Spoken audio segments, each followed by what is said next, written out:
Hello po, magandang gabi po, Kahagis TV po, and welcome po sa ating channel sa Kahagis TV po.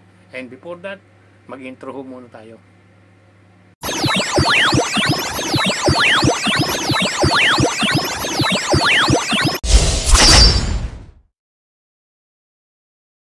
Okay po mga Kahagis, magandang gabi po.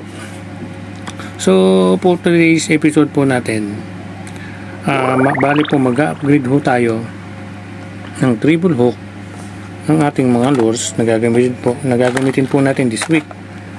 Bakit po natin kailangan i-upgrade? Kasi po ang mga lures po na mga hook o treble hook na nakakabito dito sa ating lures is for commercial lang.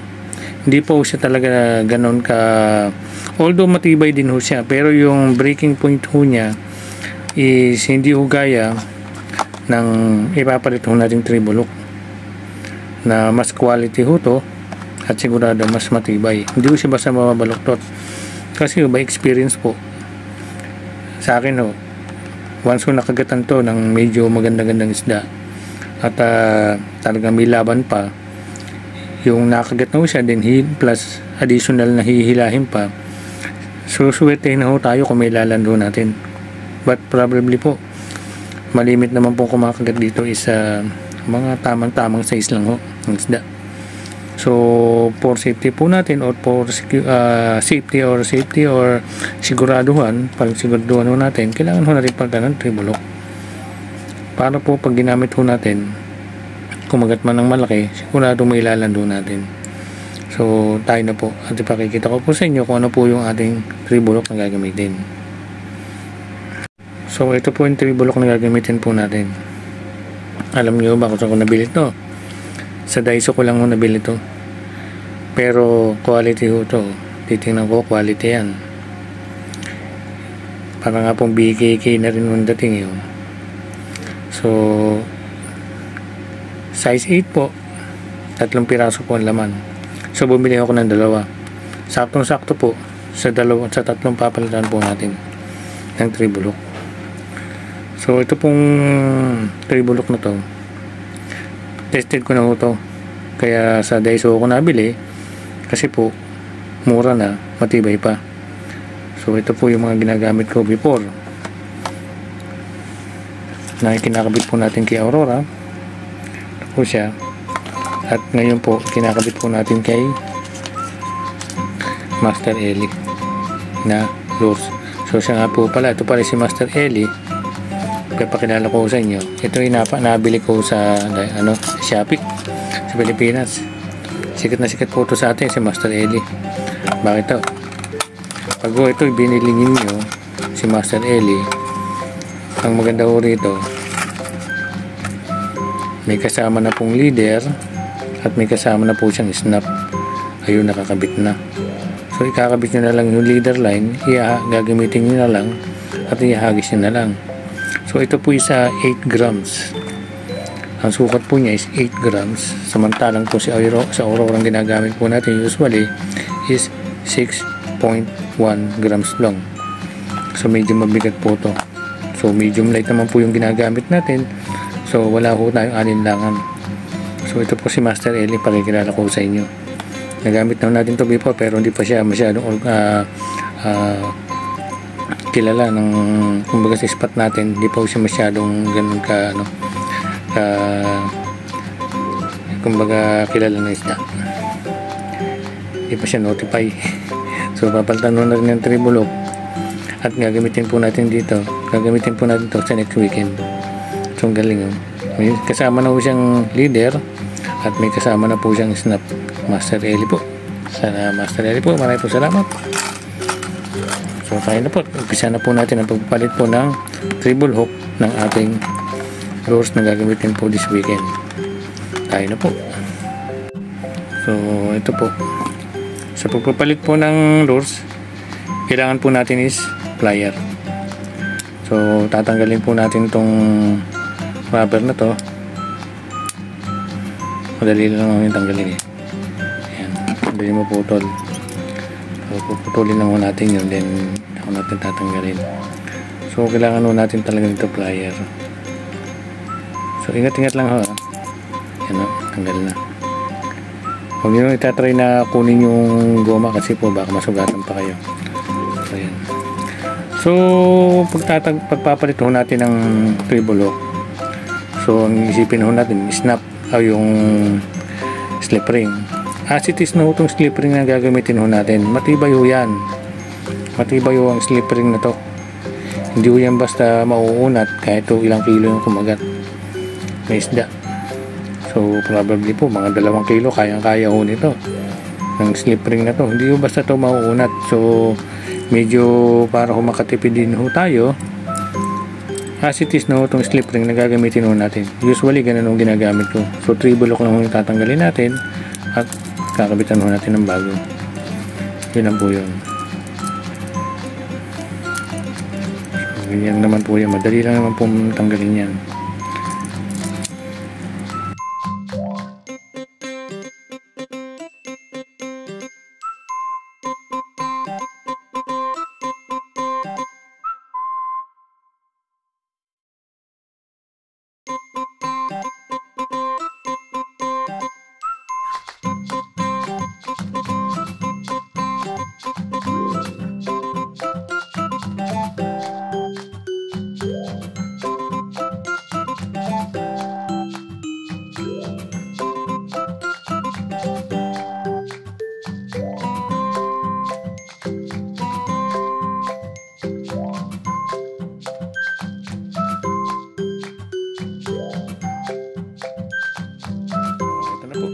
Napalitan na po natin yung isa na treble hook. So meron pa po tayong papalitan na 2. So tuloy-tuloy na lang po natin to para ho continuous na rin po yung video natin o yung para sa ating ginagawin pong gawin. So ito po kung papalitan yung slip ring. So ito size 2. Size 2 yung bilhin ninyo. Kung gusto nyo palitan, makulit yung size 2. Hindi ho yan ma-balance. Balance po yan pagka lumangoy. Maganda rin ho siya lumangoy. So itong ginagawa ko natin to, preparation po to this coming week ng ating adventure po mga guys. So tuloy-tuloy po natin yung ating ginagawa.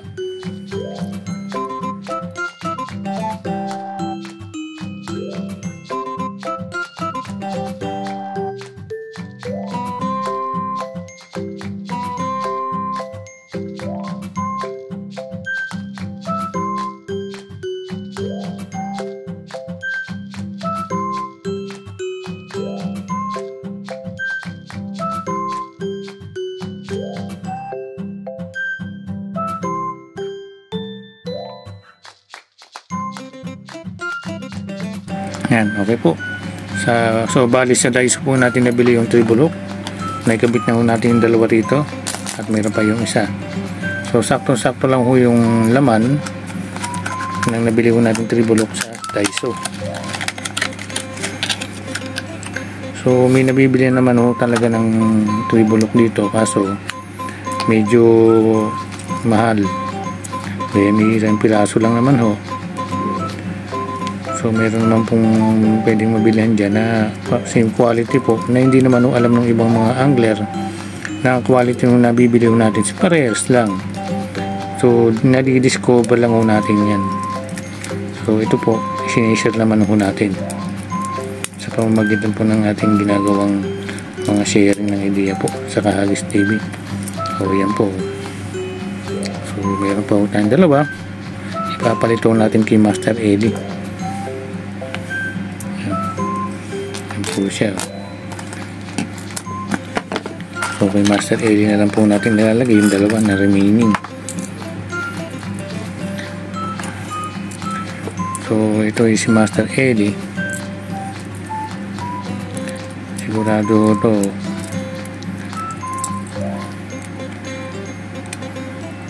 higing well known to sa Dubai.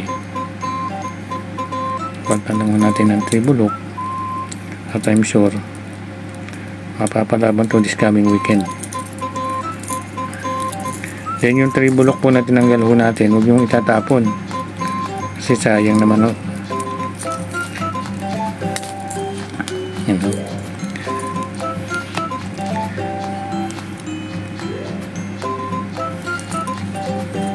Si Tisu yung slip ring na ginagamit po natin mga kagis. Hindi ho tayo basta ho bili lang ng bili. Kasi po, i-mention ko po sa inyo na ang slip ring ho, hindi ho basta yung nauunat. Matibay po yan. Tribulok lang ang palitan ho ninyo. Success na ho yan. Accurate na accurate po yan.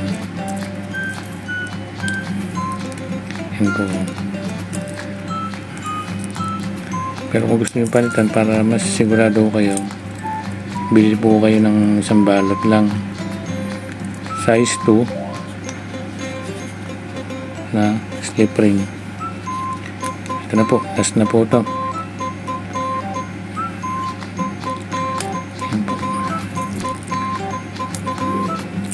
Master Eli. Matibay nga po siya eh.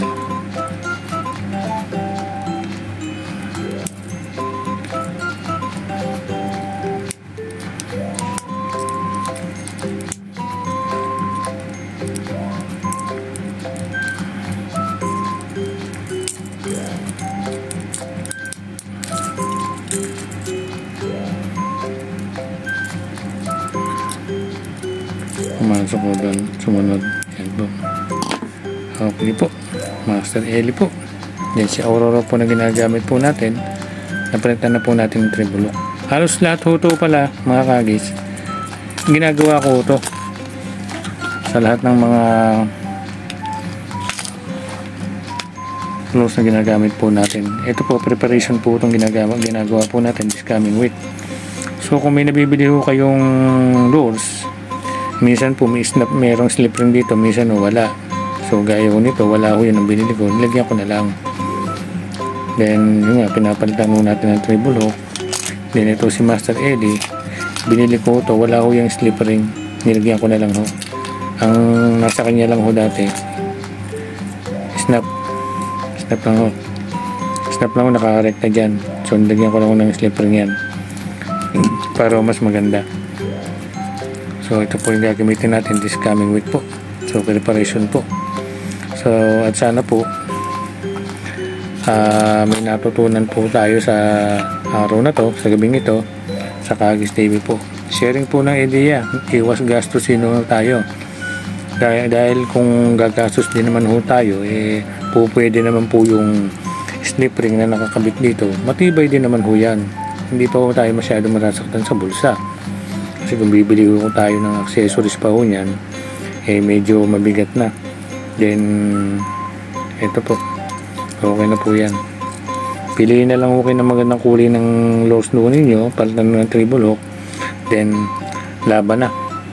So Kagis TV po, sana po yung may na-share po tayo at may natutunan po tayo. Huwag po ninyong kalimutan na mag-subscribe, click the button bell at mag-like po. Kung may comment po tayo, okay lang po yan, kahit ano po. Kagis TV po, maraming po salamat.